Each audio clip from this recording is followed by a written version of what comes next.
Good afternoon, everyone. This is Bill Storm from United Professionals. Today we're starting a series called My Story, and the first honored guest that I have is Kevin Rabarge. He has been a client, and I'll actually let him tell me in just a few minutes, but I think for coming up on about a year now, and he has just had such tremendous success since he started. I'm very proud of the accomplishments that he's made. So I wanted to introduce you to him and let him tell his story a little bit. So welcome, sir. Thank you. Can you tell everyone a little bit about what style you train and how long you've been a martial artist? Sure. The organization is ATA, American Taekwondo Association. So obviously Taekwondo. I started with them in 2001. So training since 2001. I started teaching I did this with my kids. My 24-year-old was 11, and then my 16 and 17-year-old were just turning 4 and 5. So it was kind of a family event for us. I started teaching for kind of fun in 2002, 2003. I decided to make it full-time in 2003. I worked for my instructors for 4 years, and then, I guess 6 years ago now, I bought the school. What did you do before martial arts? Before martial arts, I sold computer hardware, routers, converters, traveled a lot.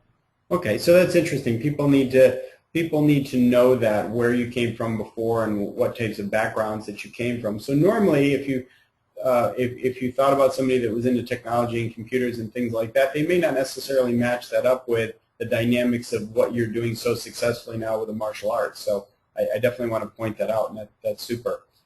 No, I'd say even at the time when the idea was first brought up, I didn't take it seriously.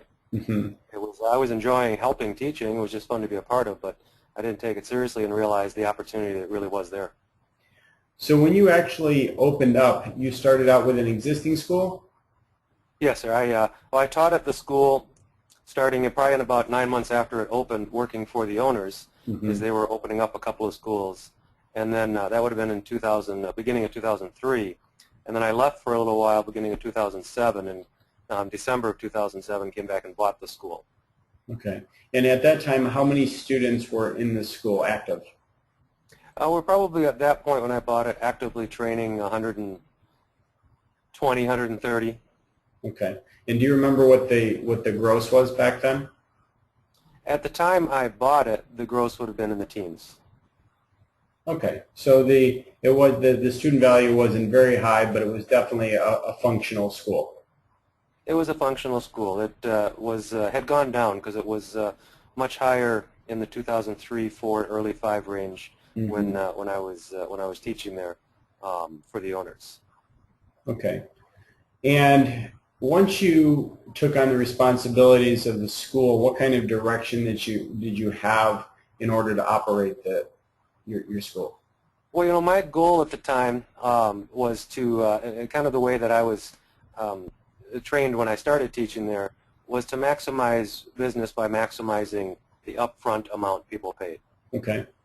And so to ask for as many pay-in-fulls as possible and not worry about the monthly, not worry about the billing check, just to go after as much as possible. So what you experienced then were a lot of ups and downs. You had some very, very great months, right, the big high, and then you had to drop off with some lows, or were you consistent? Yes. No, when I left the school, it had while it had gone down, the billing check had gone up a little bit just because they weren't as successful going after. So that first probably 8 to 12 months, it was pretty nice and actually fairly easy to go after it because there were just people to work with. Then what I realized started happening was I ran out of those people and wasn't doing enough to take care of the ones paying monthly or take care of the ones that were there, and then it got real difficult. Okay. So at the lowest point, your billing check actually got down to what? 3. Okay, about $3,000. So many of us that are listening have been in that kind of situation before where you look at the beginning of the month and you have no idea how you're going to cover $15,000 worth of expenses when you're starting out with $3,000 in the bank. That's a tough road and definitely leads to panic. Yes. when you and I first started talking about that, that's actually a lot of the first conversations were about. We really talked about how to eliminate those highs and lows so there wasn't any panic anymore, correct? Exactly. That's exactly what I needed. It just become a very difficult couple of 2 years. Occasionally we'd pop a big month because I got a couple families to pay something, but I really found my focus became very little about the ongoing student and much more about the new person and what we could get, just because I needed it. Mm-hmm.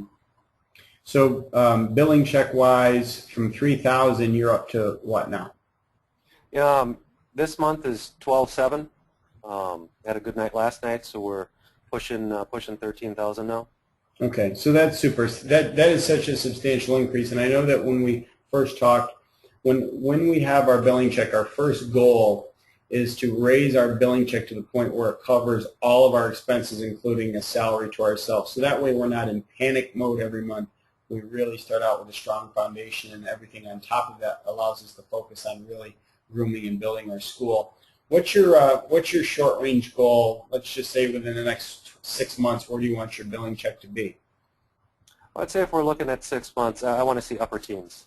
My ultimate goal is to get it to 20, so if we can, next 6 months, get it into the upper teens, that would be a real comfortable place to be.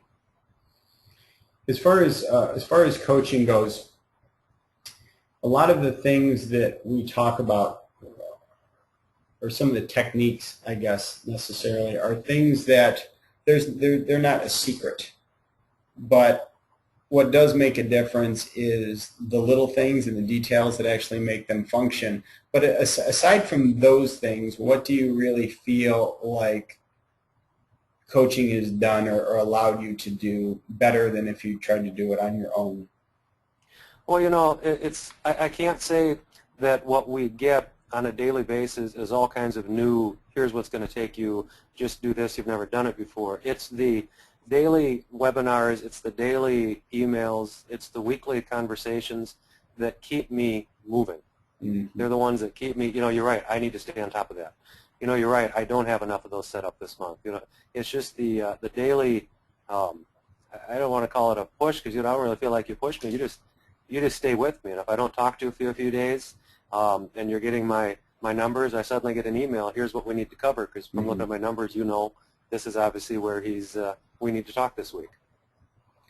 Master Garcia and I speak about this often, and he's at a very high level with his school.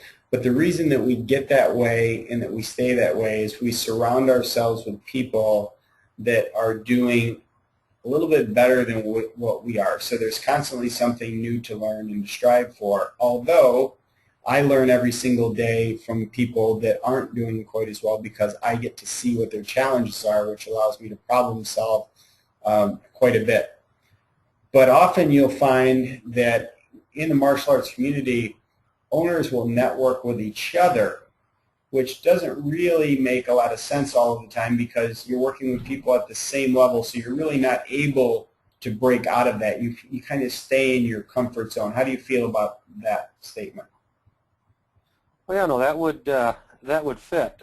Obviously, I like to talk to other owners. I'm within a big organization, so it's nice to stay on top of what other people are doing. But for the most part, they're not striving to grow. Mm-hmm. They're not striving to grow. It's it doesn't give me any incentive to push anything. Mm-hmm. Well, when I deal with you, watch Master Garcia's webinars, come to your events, I'm around people striving to grow. Let's talk about that. I know you've been to a few of our events, including convention. What kind of value do you see in that, in actually being there live? I don't know if I can put a value on that. There's, I can't wait to go again. I will go to multiple ones next year, including obviously continue with the convention. My big goal for next year's, I'm not going to quite make that happen this year, but next year's is my entire staff to come down to that. I'm starting to talk to you about my new instructor, and already have events we're picking out for him to get to. I don't know. You can put a value on that. Just it kind of goes with what Zig Ziglar say. Someone told him you I go to your events and I get all up, but it wears off. He says, yeah, so does eating. That's why you do it every day. Yeah, exactly. Yeah, Zig's great because he has multiple quotes like that. He talks about that with bathing. He says, bathing's something you have to do every day, otherwise you start to stink. Yeah. So that's great. And a lot of the things that we're talking about, you'll start to hear common denominators amongst the people that are speaking. Last week, Master Doug Bertrand was talking about that, and he said for his first convention, he actually had to borrow money from his soon-to-be wife just to be able to go down there himself. Then she went with him, and then eventually he got his staff there. And here's a guy that started out with 50 students that now has 1,100 plus students. So you simply follow what others have done, and you find that those things work. So I have high aspirations for you in what you're doing, because you're doing the daily consistent action to make that happen. So I wanted everyone to have an opportunity just to hear your story, to inspire them a little bit, to show them where they can go if they so choose. What other advice would you give somebody who's struggling, or they're just staying at the same level and they just can't seem to move forward? What would you tell someone? Well, first thing I'd say is never to think you're as far as you can go. Just never think you're as far as you can go. All you got to do is look around and see that it's happening. People are doing it. And there's no reason you can't. It's not your area. It's not your state, your town. It's just a decision to go, and to have a mentor, to have someone you talk to have someone that stays on top of what you're doing on a daily basis, so that you do keep doing things on a daily basis. That's probably the biggest thing I was missing. I can sell something. I can talk to someone. I've always been pretty good at the one-on-one with someone, but I just needed someone that was staying on top of what I was doing on a daily basis. And that never goes away. No matter how successful you get, that never goes away. I think of people like a Michael Jordan. Why would he possibly need a basketball coach? Yet he had one. Top-level golfers, they go back to their coach for basics to fine-tune their details so they stay at the top of their game. And I know that I have mentors that I have in every area of my life, because it's that important to keep yourself up at the top of the game. And I really don't feel, some people will be concerned that if they do well successfully, that equates to selling out. And I just don't think that that's so. The most successful people that I know in the martial arts industry are also extremely good martial artists. I know for a fact that you still train, because you sent me some video, and I know that you're going through testing cycle for your next rank. And I really find that the people that are the most successful are also, they do train and they're still committed. What do you think about that? Well, absolutely. I can do a lot more for my students when I'm not having to worry about my family.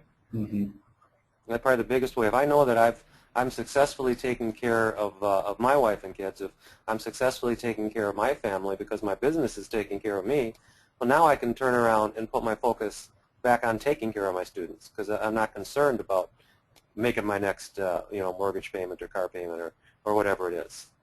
I know that's taken care of, so now I can put it back into the students. And that, say one of the biggest draws for me back in the beginning when we started working wasn't just the build your billing check, build that. It was the taking care of the students, and it was the retention side of things, which no consultant that I've ever dealt with has really talked about that side of it, and that was the final one for me.